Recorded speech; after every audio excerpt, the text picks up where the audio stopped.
Hello, everyone, and welcome to another episode of our Superboy comic reviews. Today, we're going to be talking about Superboy the comic book, issue 3. The title on the cover is Euthanasia, which is kind of a edgy title, I think. You'll probably only get away with that at the time this was released. But I forget what the actual name of the issue itself was. It is Forever is a Lot Longer Than You Think. Yeah. Ooh, and it's written by Dan Jurgens this time. It is.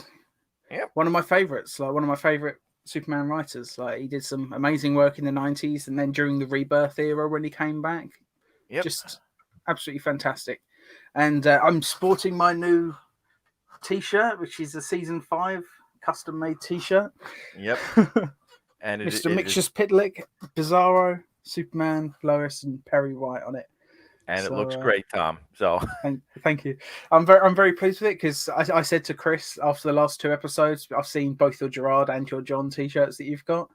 I was just like, oh, man, I wish I could buy one, but obviously Warner Brothers took that down, so I just had I designed my own custom one and just had it made.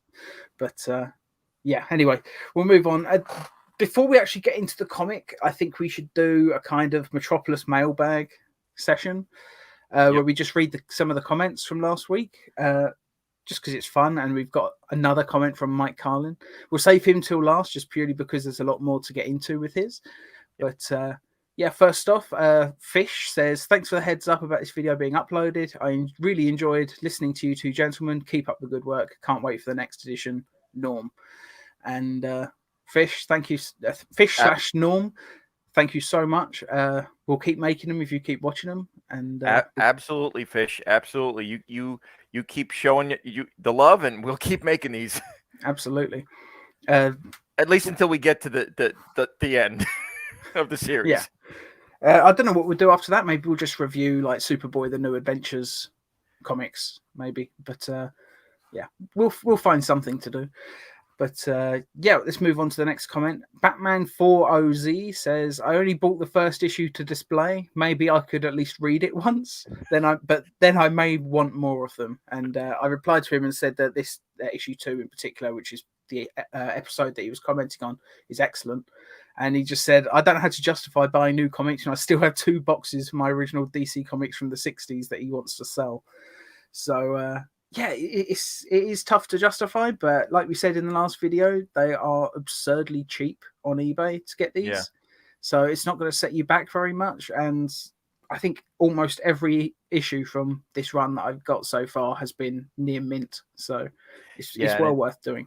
It's not like DC has actually, taken the time to reprint them. Mike Carlin, if you're listening, put the word out to DC to get these reprinted as a hardcover or trade. Yeah, just put together like an omnibus or something. Just one hardback book that collects all of them. I mean, I'd certainly buy it. I know I would. Display it proudly. Right, so the last comment now is from Mike Carlin. Thanks again, Tom and Chris. It's nice to know someone remembers the show and the comic. Also cool that you got the main issue of it, the main idea behind issue 2. Being shot with a gun is not something you try at home to see if you're invulnerable. Practicing flying and shooting heat from your eyes makes sense, but let's see if I die from gunfire isn't really the way you learn about that particular ability, which is obviously exactly what we were talking about on the last issue. Yep. And nice to know that we were thinking along the same lines as the editor of the book. A few more fact checks from this episode. Sorry, Chris, he says. We named the big city over from Smallville and Crescent County Capital City in the comic first. They wanted basically a new fictional city for adventures that wouldn't encroach on the metropolis to come. And when they got to season 3 and the big move to the Bureau of Extra Normal Matters, Andy Helfer and himself wrote the first 2 episodes and were able to use that name. So what we were discussing in the last issue, like wondering, is this the first canonical, like the first even just chronological mention of Capital City? It is. It was obviously Capital City was invented for the comic first and then brought over to the show, which I think is really, really cool. That doesn't happen very often. Although there is something that I did find out, since I do entries on the DC fandom page for the Superboy stuff, there actually was a capital city in DC Comics before this. Oh yeah. It is actually, and this is gonna knock you for a loop. It's the actual first home base of the Alan Scott Green Lantern before they really? changed it to Gotham later on. Huh. So Capital City existed in the DCU to some extent before then. Right. Wasn't always in Florida, but Yeah, and I guess the Alan Scott Green Lantern was basically erased from canon at that point anyway. So maybe they figured they could reuse. He was still in canon, but by that time the canon for him was that he was originally working out of Gotham and not Capital City. Right. So a lot of his history got changed with the crisis. That's fair enough. Right. I mentioned somebody having written season 5 scripts, and apparently this is the first he's hearing of it. Viacom only ever planned to do 100 episodes, which is why season 4 has less episodes than 1, 2, and 3. And seasons 3 and 4 were shot back to back to get to 100 sooner. It's funny that he mentions that, because I think I brought this up with Sam not too long ago, because season 4 is when Superboy's suit changed to the royal blue suit.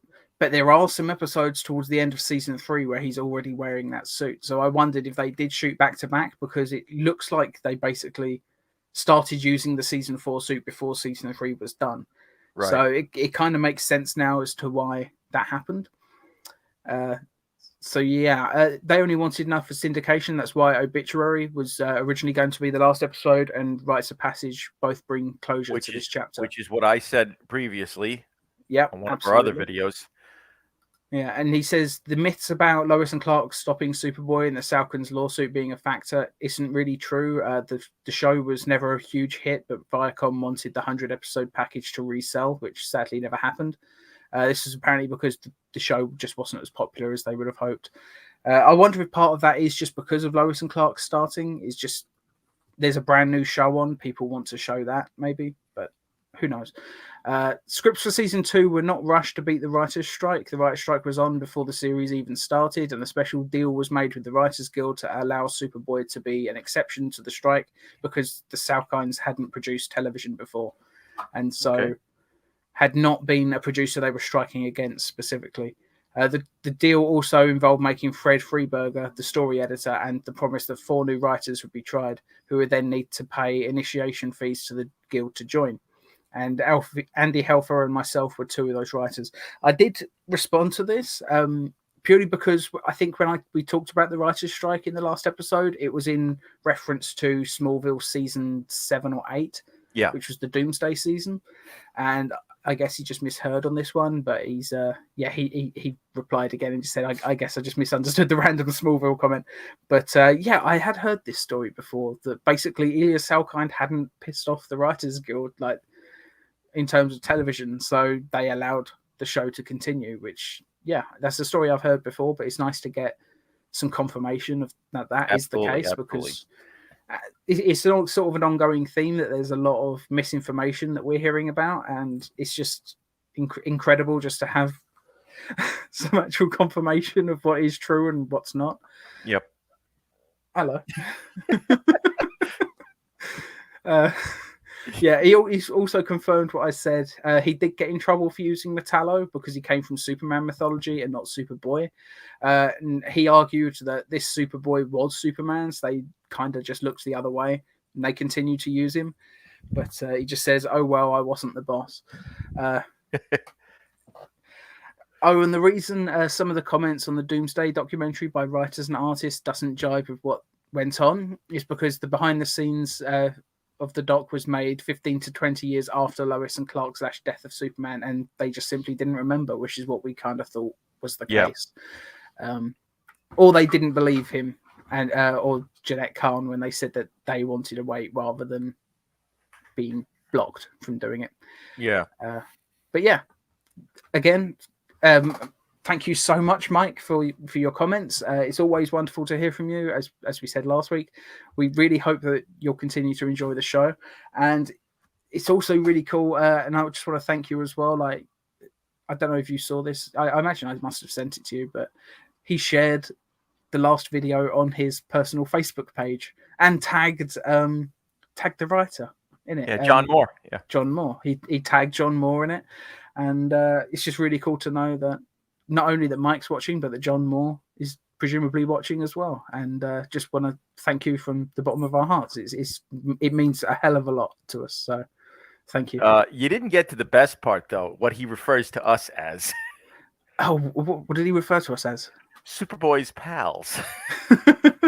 Right, yeah. That was really nice. Yeah, so I guess we're the Jimmy Olsen to this Superboy. I guess we are, and it's pretty awesome, and it's just really nice to know that people are out there enjoying what we're doing. So that's why we like to start these episodes reading the comments, and if you want to leave a comment on this episode, we'll read it on the next one. So just thank you all for watching, and let's get into the comic. We have a beautiful cover here by the great Kevin McGuire and inked by Ty Templeton. Okay. Yeah, it's a really cool cover. Yep, we were talking about this in the last episode, that this is actually the image that was used for the promotional poster. It's such a great image. Of course, it does harken back to Lana and season 1 and constantly being thrown out of helicopters. This case, it's an exploding helicopter behind him, but it's such a great image.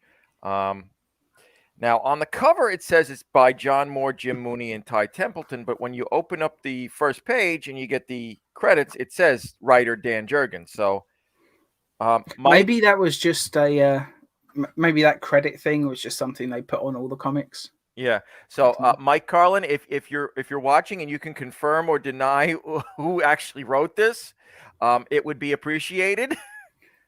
Because, you have this little bit on the front that says John Moore, but on the inside it says Dan Jurgens. Either way, it's a great story. I'm going to say this right out off the bat. It's not as good as issue 2, but it is still a great episode.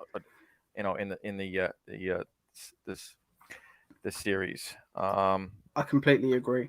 Yeah, it's a really fun story. It's just issue 2 was just so good that I think from here on we're going to be comparing every issue to issue 2, just because so far it's the best one that we've read. Yeah.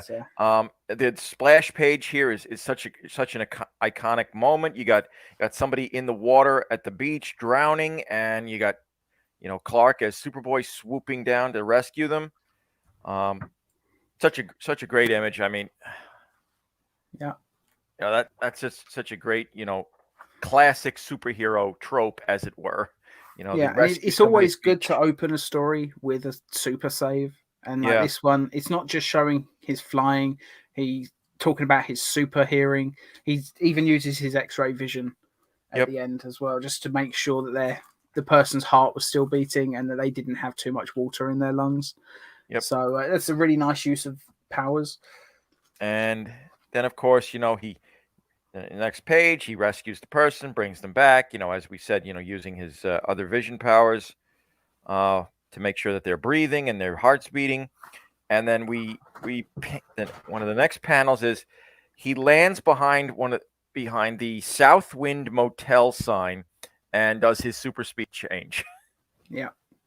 And as we talked about on the last issue, Superboy's going to have to start getting used to coming up with excuses for being late, and he doesn't even need to this time. They're actually just glad that he's only 20 minutes late.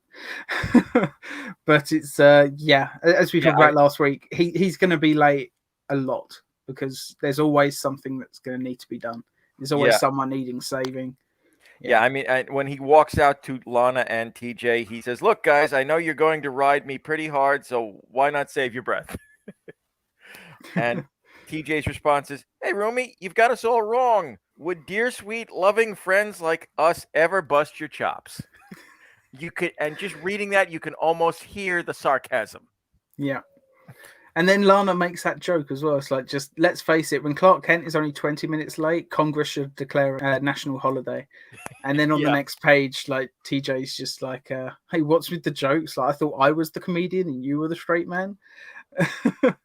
And then Lana just says, then cook up a joke about Mr. Wethead here. Look, Mr. Kent looks like he's just got out of the shower.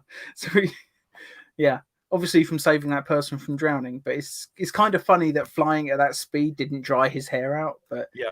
it's comic books. It's fun. It's a nice little joke. Yep. And it looks like they're on their way to meet one of the professors at Schuster. What's the name of the teacher? Professor Loring. Yeah, Looks Professor like Loring. Yep. Nice gentleman, shock of white hair, little bit of a goatee, as it were. Older gentleman, but still looks pretty young for an older gentleman. And there's some really nice clues in this scene as well that he's considerably older than he looks. He talks about the fact that it's been 45 years since he taught at Schuster, and that he doubts any of his students would even remember him at this point. But so that's a nice little clue. There's a clue where Lana says how young he looks for his age. And there's also a mention where Clark says that Loring talking about the Civil War was like really engaging. It was like he was there. Yeah. And that's a really nice little clue as well.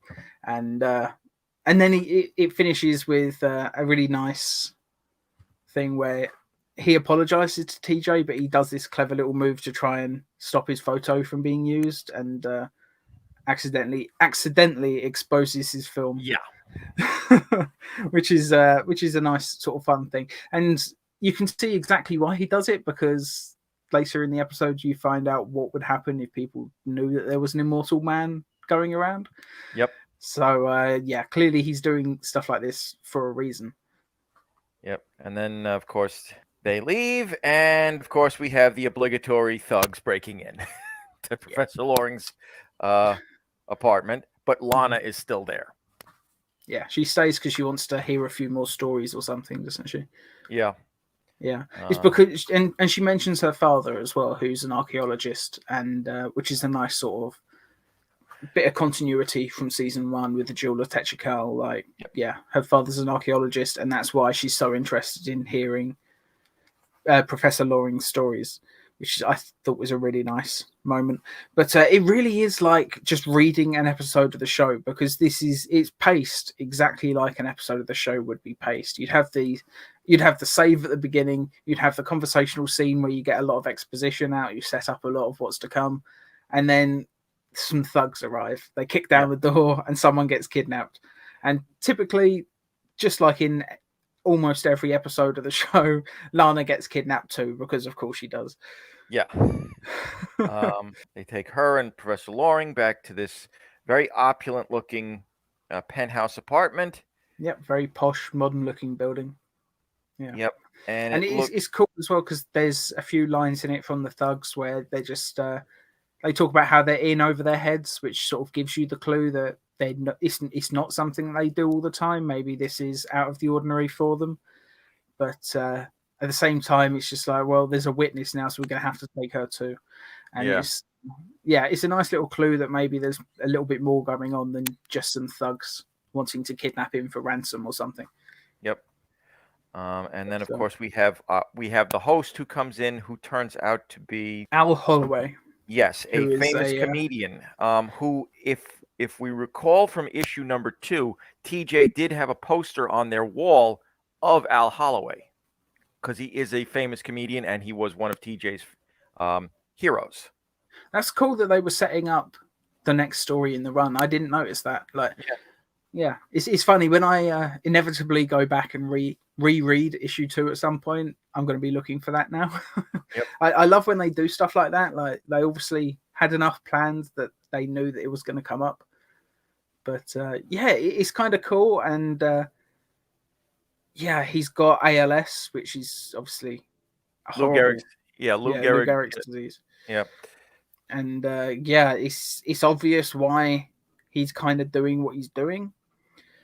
But obviously he goes way too far. Like, he's very angry, he's very bitter. There is a bit at the end of the story that I am going to come back to on his motivation, but I'm going to save that for when it actually comes up in the issue. But there is something I want to touch on a bit later. But yeah, he also says that one of the reasons he wants to get over this disease and become immortal is just so he can make more movies, which is, yeah, I don't know. After a career as long as that, like when he took, like Lana says that his films from the 40s and 50s were classics. I think if I was suddenly to become immortal, I wouldn't go back to work. I'd be Yeah. enjoying my retirement. Yeah, but that then there are some people who just Yeah. that's the only thing that they know, so that's what they want to do. So Yeah. There is a little bit that I want to touch on later though. We'll tie into that. I'll just say that. yeah. Because it's it made me laugh when I was reading it. Yeah, and then But of course, after we meet Al Holloway and we find out why he wants to kidnap why we wanted to kidnap Professor Loring. We're back at the Herald. Clark's at his desk, and TJ, having lost his pictures that he took because of Loring's accident. Yeah. He gets a file from their archive, and it's a picture of Loring from 1940. And he looks exactly the same. Yeah. Which is yet another clue about the fact that he's immortal. And I mean, we know at this point that he's got a secret because Holloway just sort of alluded to it in the last page. Yep. But it's kind of cool. And then as it goes on, we hear the story from Holloway. We hear now back in the hotel room that he is Ponce de Leon, who what is a name that I wasn't familiar with. But when they mentioned the Fountain of Youth, I was like, oh, well, clearly he's related to that old myth. Yep. And I think it's a very clever thing to do. If you're going to introduce an immortal character, why not actually take one from like religious mythology? Yep. I don't even know if it's necessarily religious mythology, but it's historical, and it's something that it's always fun when they tie into like historical myths. Yeah, from what I know about the legend of Ponce de Leon, he went into Florida, into the Florida Everglades, I believe, looking for the Fountain of Youth, and he was never heard from again. So, there's lots of things you can do with just that aspect of it, and the way they handle it and deal with it is really, it's dark, but it's really good. Yeah, it's a clever idea to actually tie it into something that some of the readers may have heard of. Yep. And it's always better than just. I mean, actually, I won't say it's always better, because sometimes some really interesting characters come up. Just they could have invented some historical figure that nobody's ever heard of because they literally just made him up. Yep. But the fact that they tied it into someone that existed in all of this, and really nice, really cool idea, and something I appreciated a fair bit while reading this. Then, of course, we go into Clark. Again, TJ's talking about his hero Al Holloway being in the city, and Clark's looking at all these pictures from the past, and they're all of Professor Loring. And he says, amazing, no matter the year, no matter the situation, Loring looks the same. But the question is, exactly how long has this guy been alive? Yeah. And it's nice to see Clark doing a little bit of sort of investigating in relation to his journalism. Like he already knows he wants to be a reporter, and you just see the seeds of like, this is the sort of thing he'll be doing every day when he works at the Daily Planet. And it's just a really nice sort of moment. I like seeing Clark almost being sort of like a journalistic detective and sort of finding all the evidence, finding the clues, and putting the story together for himself. Really, really cool. I thought it was a really fun scene. Yep. And then, of course, next thing we see is TJ has gone out to where Al Holloway is staying. They're putting Lana and Professor Loring in the van, and Holloway is being the typical stereotype of the celebrity who does not want to see their fans and telling them to get lost. Yeah, poor TJ gets punched in the face and thrown in a dumpster just for wanting to meet his hero, and poor TJ. But still, it's kind of a funny moment, and the funny thing is, if Holloway was a little bit nicer to TJ probably wouldn't have seen what he sees on the next page when they're driving away and he sees Lana and Professor Loring being held at gunpoint. If he was a bit nicer to him, he probably wouldn't have seen that, and then Superboy would never have been notified. So it's just, it's kind of fun, things like that. I always like touches like that, butterfly effect stuff. Yep. And then, of course, we have Clark changing into Superboy. He goes over to Holloway's hotel and doing his little investigations, and he finds an old line drawing of George Washington, and Loring is in the background.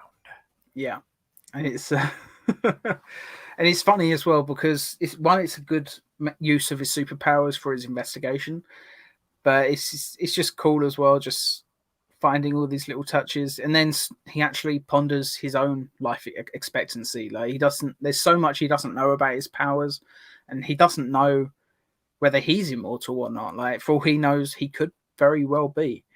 And it's kind of fun. Like I mean, it's one of those things with Superman, isn't it? Where it completely depends on who's writing him at any given time. Yep. But like in recent years, I just think of Action Comics 1000, and there's a short story in there by Tom King, and Superman's literally there looking exactly the same at the end of the world. Like it's like so far in the future, the sun is expanding and destroying the Earth, and it's Superman's still there looking basically the same. And it's like I think that's the most extreme example I've seen of how long Superman will live. Yep. But it's pretty commonly accepted that he's going to significantly outlive all of his friends and family, which is one of the biggest tragedies about Superman's powers. Yeah. But it's nice just to have that little moment in here. I really appreciated them doing that. Yep. And then, of course, we have Holloway and his sons, that's who the thugs are. They're his actual sons, putting Lana and Loring into a helicopter as hostages, of course, because they want Loring to, or in this case, Ponce de Leon, to show them where the Fountain of Youth is. Yeah, which is cool. And it's just another moment. Like Lana, it's funny, at the beginning of the issue, Lana was kind of a badass when the thugs came in with guns and she still tried to fight them. And now here, getting into helicopter, she's like elbows one in the chin, and she's fighting again. Like I always like seeing moments of Lana being kind of a badass. I think that's always fun. Yeah, so Clark on the next page, Clark and TJ are in the hotel room and they're trying to find out where they are, and TJ says, like, can't you scan the city with your X-ray eyes? And he's just like, that could take days.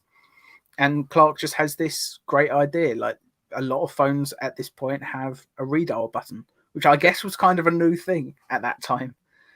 But so he presses the redial button, thinking maybe we'll get lucky, and it gets through to Florida Airport. And he's just like, hi, I'm looking for Al Holloway. Is he there? And he's just like, his private chopper took off 20 minutes ago. I do have his flight plan though. So it's which, as I understand it, that's kind of illegal.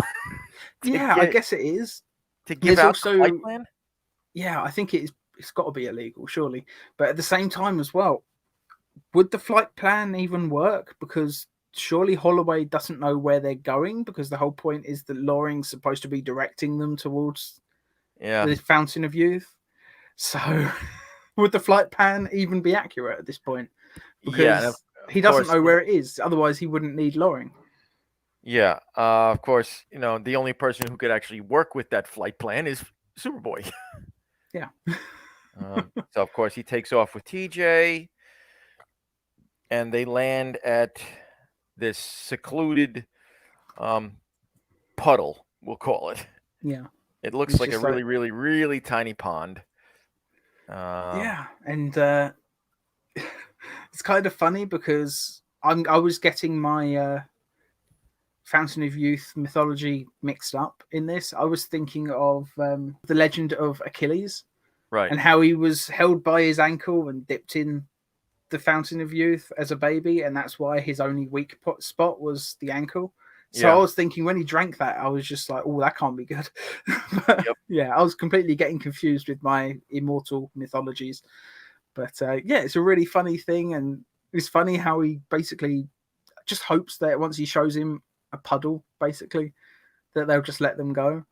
As if I don't know where they would go in the middle of the jungle, since there's they got there via helicopter. So what? They're just going to walk back to Schuster? But Yeah, and of course, given the fact that what they did was illegal, Lana and Loring could go to the police. Yeah. And they could end up getting arrested. Yeah. So there's no way that Lana and Loring would have made it out of this alive, even if they had told them the truth. Yeah. And he's funny as well. Like, I mean, Holloway is just he takes the sip of the water and he's just like, time to relive my youth.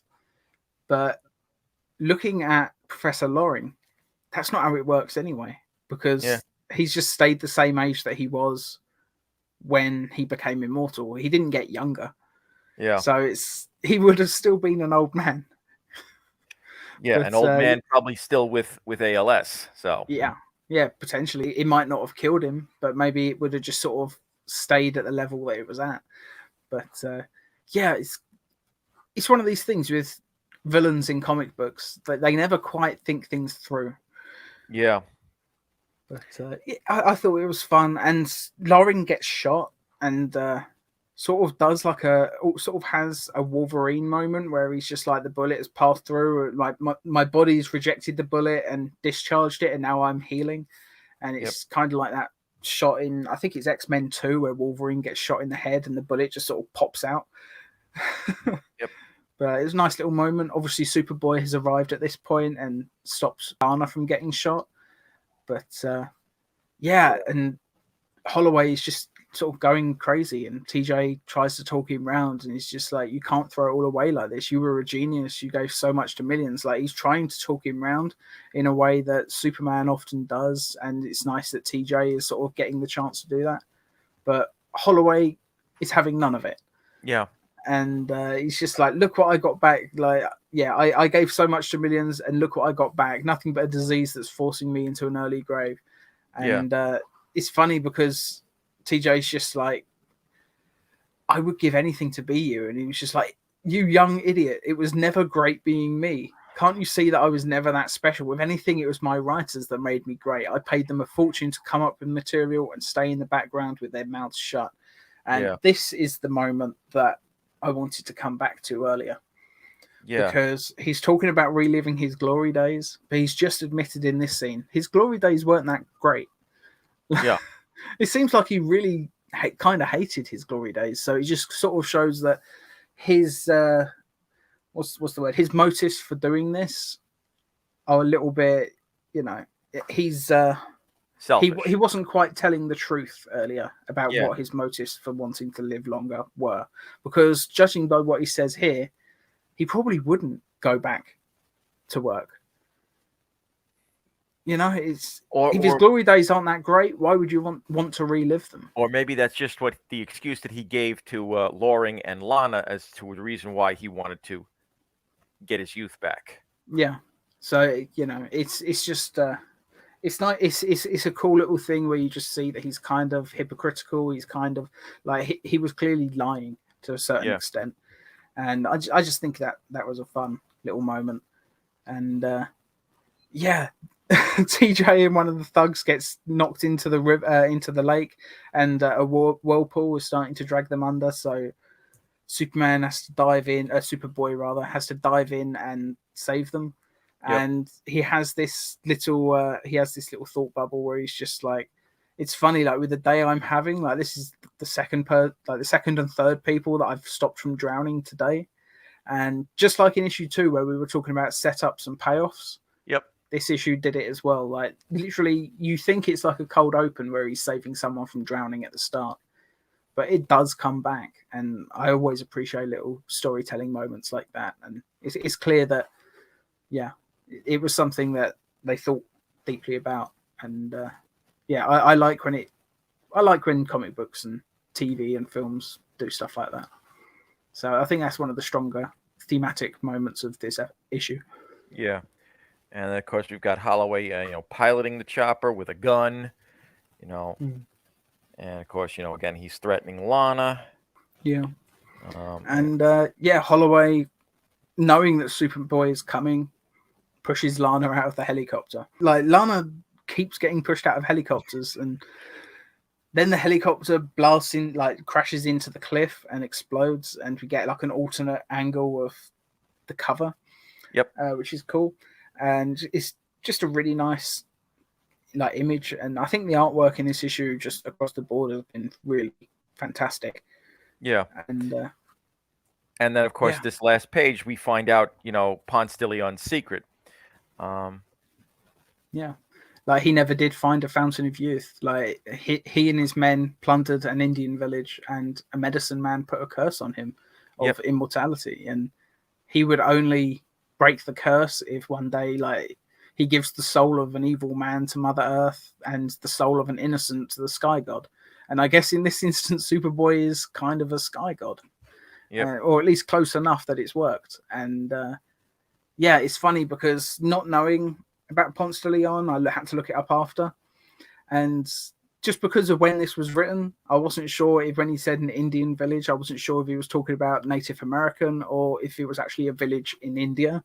So it was like, as soon as I found out, oh no, it's the Fountain of Youth was in Florida. It's just like, clearly it's Native American. But it's always funny to me reading older comics where I see how terms have changed for naming things. And but I thought it was a really nice thing. It's a very bittersweet ending, and just a very enjoyable story. Like, it's as sad as it is to lose Professor Loring, because he could have been a fun character to bring back at a later date. Like, as Superboy says, like, maybe 2 tortured souls will now rest in peace. Yeah, and I thought that was a really kind of touching ending. And it ends with a shot, and you see the legendary Al Holloway poster just sort of sinking into the water, and TJ sort of walking away in shadow. Basically the way his body is drawn, it's you can almost see the defeatedness in him. He tried his absolute best to talk him round, to try and convince him that, like, things aren't that bad. But it's easy for someone who doesn't have a horrific disease like ALS to say things aren't that bad, but until you're living with it, you don't really know. And like, I can't imagine what it's like, but from everything I've heard about ALS, it's one of the absolute worst things to have. Like, it's just, I've never heard anyone say that it's anything less than one of the worst ways to die. And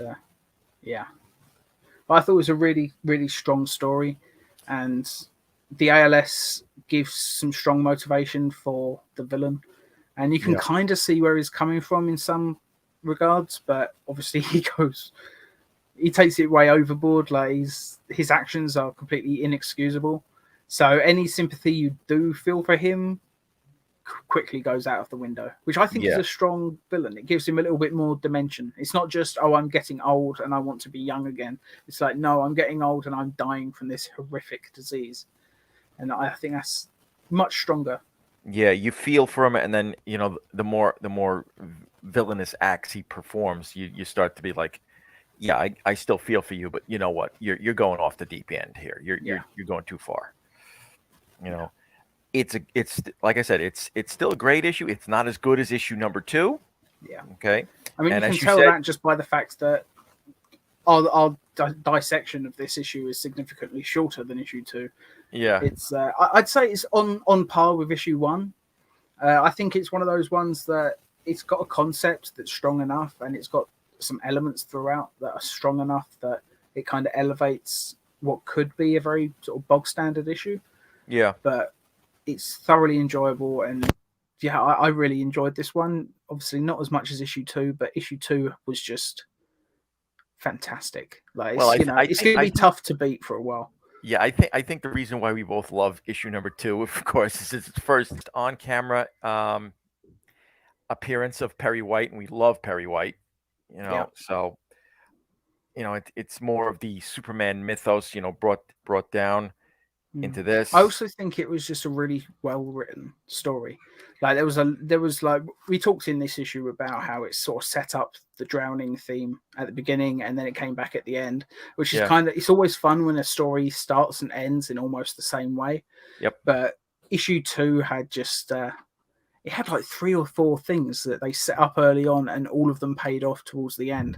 And I just really appreciated that from a storytelling perspective. I think that's what I really especially love about issue 2. I think it was just a really, really well crafted story. And that's not to say that this one isn't. It's just I think I prefer issue 2. And you're probably right as well. The Perry White thing lifts it just a little bit higher as well. Yeah. But overall, this is still a great issue. It's absolutely. It's another one of those issues that is very, very well done. You know, the artwork, again, it's Jim Mooney and Ty Templeton. You know, so it's really good quality artwork you got. You know, every character, you know, they're not bland looking. You know. Yeah. Mooney gives each character, you know, we'll say personality with the way he draws their faces.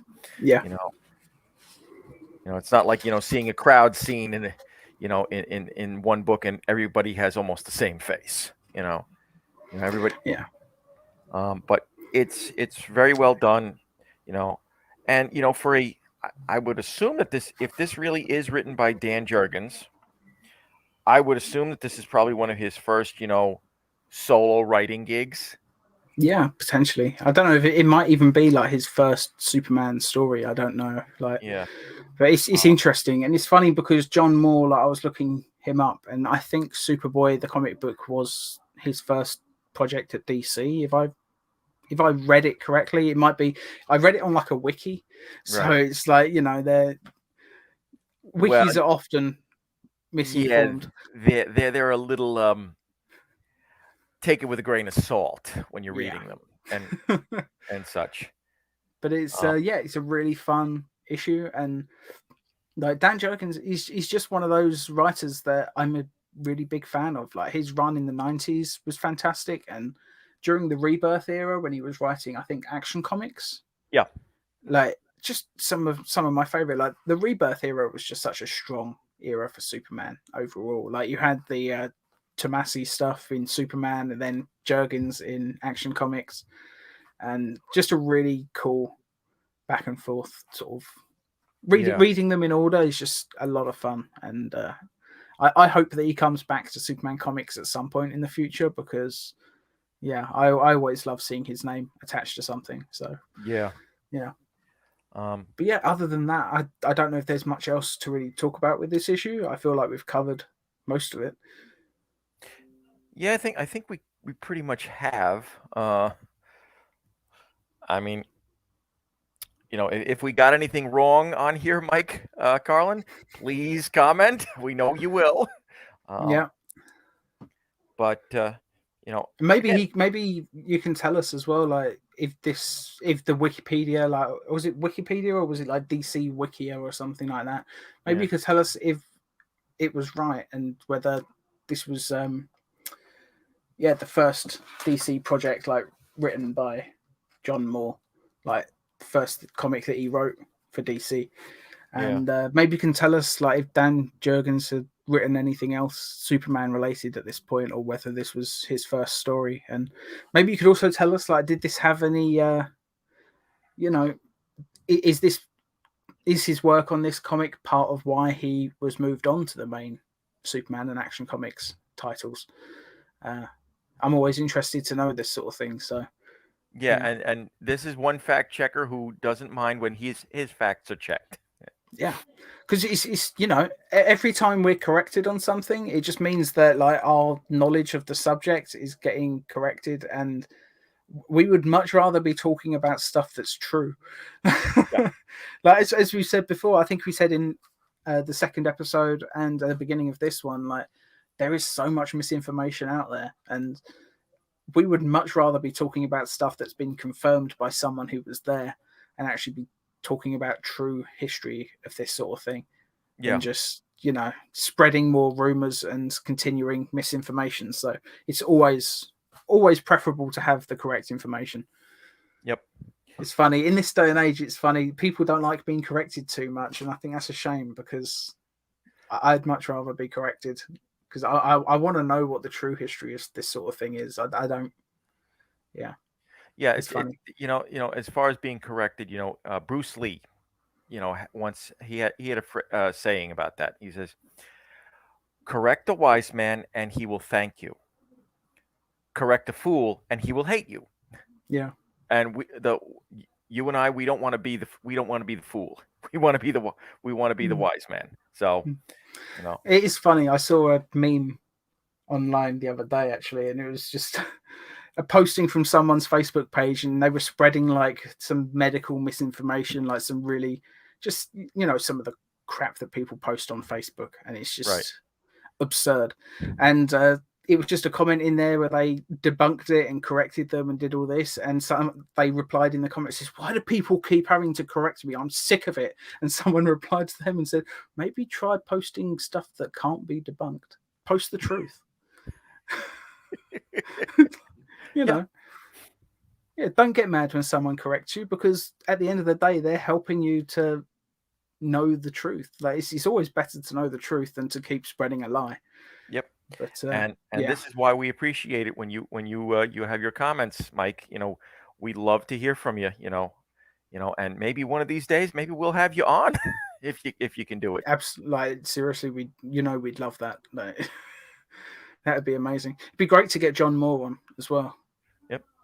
Like it'd be great to get him on an episode. Maybe we could do like a mid-season break, and we'll do a few interviews, and maybe we'll review some comics that aren't related to the show as well, just some other Superman titles, as I think we discussed doing that on the last episode. Yeah. But there's tons of stuff we want to do, and even when we're finished with Superboy, we'll keep reviewing comics, I imagine, because we're just having fun doing this. Like, why would we stop? We're having fun. Why would we stop? Like, we'll just keep going until we get sick of it, basically, or until the audience gets sick of it. I know we won't. Yeah, or at least we'll keep doing it until the audience is sick of us talking about comics. Yep. Fingers crossed, that won't happen. Yep. We'll try and keep it fresh. But so thank you all so much for watching. I don't think there's anything else really for us to say except thank you for tuning in, and we'll see you on the next one. And don't forget, like, share, and subscribe. Yeah, like, share, subscribe, and catch us next time. Same super time, same super channel. Yep. Take care, folks. Bye.